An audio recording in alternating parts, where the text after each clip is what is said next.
What's going on, guys? JFC here. Future Stars is here. The market is still going up. I know I've said that for the last like 4 days, but usually the market like reaches a high point and then kind of stays there, right? But no, it's actually not just staying at the high point. It's going higher and higher and higher every single day, more than even I'm expecting, honestly. Let's actually go look at the Future Stars cards. If you guys don't want to deal with trading at all, you guys can go to the link in my description. Go to u7buy.com. They're a fast and very, very reliable coin service. The 5% tax is also covered. You can use my code JFC at checkout for a 5% discount. Thank you to U7Buy for sponsoring the video. Now let's get back to it.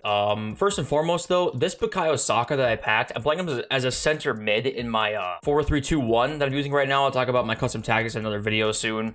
Super good card, by the way. He has 70 defending, which is kind of like, I didn't even really realize he has that. Very good card. Random side note. Don't know if any of you guys have used him. Let's look at the Future Stars cards. So let's look at them in concepts here. You know, they're like, these guys, there's a lot of these cards are good. Like Julian Alvarez is obviously very good. 5'8", high, 5-star weak foot they gave him. Great all-around stats, along with 90 aggression there, 90 composure as well. That card is sick. You got Gavi, very good. Mudryk with the 5-star skill moves. Really nice, pretty nice stats all around there. The finishing isn't like amazing, but it honestly it's fine with the 5-star skills plus finesse shot trade. That card's still gonna be very good. Adeyemi, very good. Fabio Vieira, the SBC, 5'9", high medium. Reminds me a lot of like Odegaard's Player of the Month Odegaard stats, but just has like instead of 5-star skills, he's got the 4-star weak foot. Pretty good card there as well. Not too crazy. That's kind of a theme with a lot of these cards. Gvardiol's very good though. Gvardiol, 88 pace. This card's sick. I love this 86 like we talked about before. And this card's gonna be really good. Vitinha's pretty good too. 95 agility on Vitinha. I think a lot of these cards are actually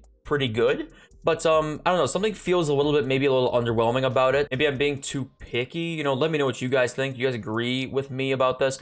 Unfortunately, this Lindstrom card, by the way, let's look at the objectives here. This is the first Academy player. This is the card you get when you complete it all. And honestly, like the in-game stats are a little better than the face stats, it seems like. You know, the passing being 83, but he's got 89 vision, 87 short pass, 84 long pass. Pretty good. The dribbling being 88. 94 agility, 89 base dribbling. Shooting is pretty good. Like there's some good stuff about this card. The net shot trade again as well, but just the linkability is just difficult. And I think that's one of the issues with the new chem system is oftentimes a Bundesliga, really any card that's outside of like Prem, La Liga, and Ligue 1 is a bit difficult to link at times that has a bad nation. Like Denmark. And Denmark, of course, isn't a bad nation in real life, but just in terms of FIFA nations, yeah, it's not very good. That's just one of the issues is that, you know, if they change the chem system where, you know, every Future Stars card got a chemistry point for another Future Stars card, these chemistry issues would not be as much of an issue. But unfortunately, you know, you have to play, I think they said 50 games to get this full Lindstrom. And there are some packs in here that are pretty good, you know, 83 plus double player pack, 83 plus rare gold player pack. These packs aren't terrible. You also get a swap token or score 4 goals using Danish players in squad battles, which is very easy. But yeah, it's just the linkability stuff is where I have the problem. You know, if this was a cam that was Premier League Brazilian, I think the reception on this would be way higher than it is.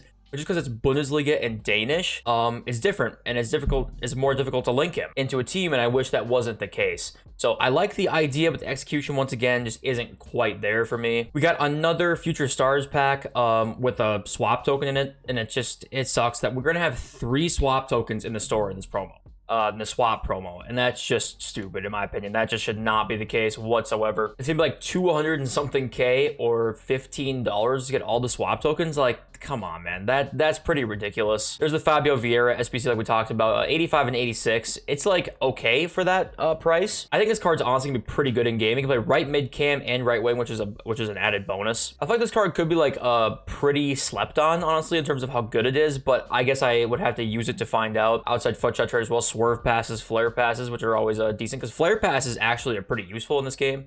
What if a player with flare passes trait actually like is noticeably different? Yeah, it seems like he's all right. Got this Oli, is that how you pronounce it? Because it's Dutch, so do not pronounce the J. Oli SPC, a player of the month, Eredivisie, 86 rated. You need an 84 plus in here. I think this will probably be the cheapest 86. I could be wrong though. It depends on what the price of 83s are. That is what it is. And we got the player of the month, Rashford SPC, by the way. I didn't think it would come today. I thought it would come next week because like we only had 1 work day left, being Friday, and I know that they like to get his picture taken and all that stuff. So I figured odds are it would be next week, but I was wrong, and it came out now. And they did not give him a weak foot boost, which is a little disappointing. They said they would do that too, on Player of the Month cards, and they did not do that with Rashford. This card's like good. It's not great, but it's definitely good. I don't think he's worth the cost though. 84, 85, 86 is not the worst ever. Not the best though. If he was 5'4", I'd be way more inclined to do him, but that 3-star weak foot can just really be a detriment at times. It really can be. And other than that, that's pretty much all we've got. Let's look at leaks now. We'll look at FUTBin here in a sec as well. We've got Vanderson SBC pick. Looks like it's supposed to come. Looks like we're gonna be able to pick. Maybe it's gonna be a right back and maybe a striker or something like that. That's pretty cool. I like that from EA. That's like 2 positions. Usually it's like a right wing and a striker, and it's like barely any noticeable difference in stats. But this one's a much different card, and I like that a lot. So that's a pretty big W if that's gonna come as an SBC tomorrow or the next day. And we got a big Futch Sheriff L here, right? Big Futch Sheriff L. He tweets out yesterday, Carvalho SBC is supposed to come, and everybody's like, oh damn. Fabio Carvalho could be 5-star skills, maybe something crazy like that for like Liverpool fans out there. We're really excited about this card, and then it turns out he made a mistake. It was Fabio Vieira, the Arsenal player, who was supposed to come, and he came out today. And at the time, there's no Fabio Carvalho card added. So rest in peace to this Carvalho card. If you saw it, it's not supposed to come. So yeah, there's a few cards here we have not seen yet. With this Gordon card, who's another academy player. We've got Sensei. I think that's how you pronounce it. He has not come yet. We got Cherky. If he's down here somewhere, we saw Garcia already. Kudus is here already. Balogun is in the season. Yeah, it looks like it's really just Cherky. So maybe he's coming as an SBC. Maybe there will be a team too. I'm not exactly sure. But this card I'm very hyped up for. 5-star, 5-star, all the traits. Very curious to see what this card is going to be. But let's actually go to Donk's Twitter account here, because there's like, he tweeted this out. Nothing is beating this Future Stars promo. If you look at like this Future Stars promo we had in FIFA 19, this is the first Future Stars promo that we ever had. And this was like the level of cards that I was kind of like hoping to see. That Vinny card is absolutely insane. Look at like a lot of these top end cards. Basically this whole starting 11 is like insanely meta. Kai Havertz, Arthur, Jadon Sancho, Alwar, Lafont, all that kind of stuff. And we actually got some reserves here. Like look at the Upamecano card. 88 pace Upamecano. That Grimaldo card wasn't easy to link him, but those stats are crazy on him. Ferland Mendy, Eder Militao, of course, 89 pace. Guendouzi was pretty good. Hakimi. I mean, there's so many good cards there. That's what I always have the expectation for Future Stars to be. And this one just isn't quite the same. It doesn't feel like to me. Let me know what you guys think. Here's last year's Future Stars too with Jude Bellingham, Dusan Vlahovic, Smith Rowe, Chouameni, these kinds of cards, Konate. This one was like, I remember when this came out and I was like, oh, this is nowhere near as good as previous years. And this team's like basically on par with this year's team. So if we look at it that way, it seems like, it's a little bit underwhelming. It's a little bit underwhelming, but maybe I'm being cynical. So let's look at FUTBin now and look at this just market rise we're seeing. Here's the price of some of the Future Stars cards. Mudryk, 1.7 million. He was extinct at 1 million for a while. He's up to 1.7. Alvarez is 2.2. Kalulu, 178. Gavi, 749. Adeyemi, 645. I would expect these prices to come down quite a bit as the promo kind of goes on over the course of the week. Like, look at Alawayron, 778. Where was it? Golden Mbappe's 838. And he's back in packs today, by the way.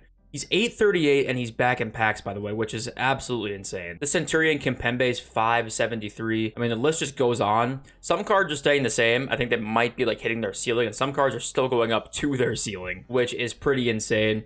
And like we've talked about, I personally am super good with selling today or tomorrow. Really, whenever you finish Weekend League, like I'm totally good with that. I think the market will be at its highest point this weekend. It could stay till next weekend.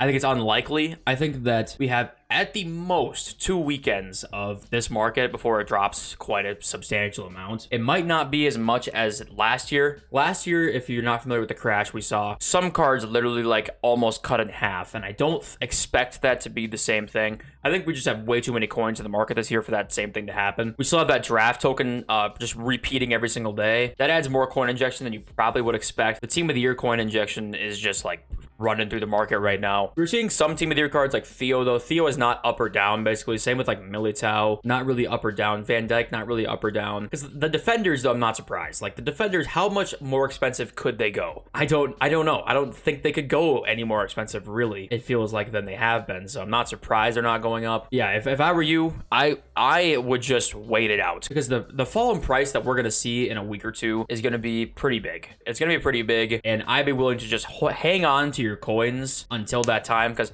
do you want to buy a team of the year Benzema or 2.8 anyway? Like, that's so expensive. It's like probably all your coins if you have enough to do that, odds are. So I just would wait. I'd wait. Fodder, though, is getting towards the weekend. Like, how are we looking for investing here? And we're seeing cars drop right now. 87s are down to 23K. Usually that means they're way up, but because of Fodder was so high, they're actually down now. 88's down to 31, 32. So we want to let Fodder drop because we saw it rise so high that it's going to take a little bit to drop back down. Yes, the floor might not be the same floor that we saw previous to team of the year, but yeah, let's let it drop. I don't want to invest in 86s at 17,000, 87s at 23 to 24. I don't want to invest in them at that. We'll look at them tomorrow or on Sunday. But yeah, I think that's pretty much it. I played weekend league already to try and get rewards for team of the year, and I did. I finished. I only got 14 wins because playing weekend league right when it opens is so sweaty, it's actually insane. I'm not doing it anymore. I only did it for the past couple weekends. I was trying to get team of the year rewards. I don't recommend doing that. I didn't pack a blue, unfortunately, and I went all team of the year with no team of the years. I think it's the first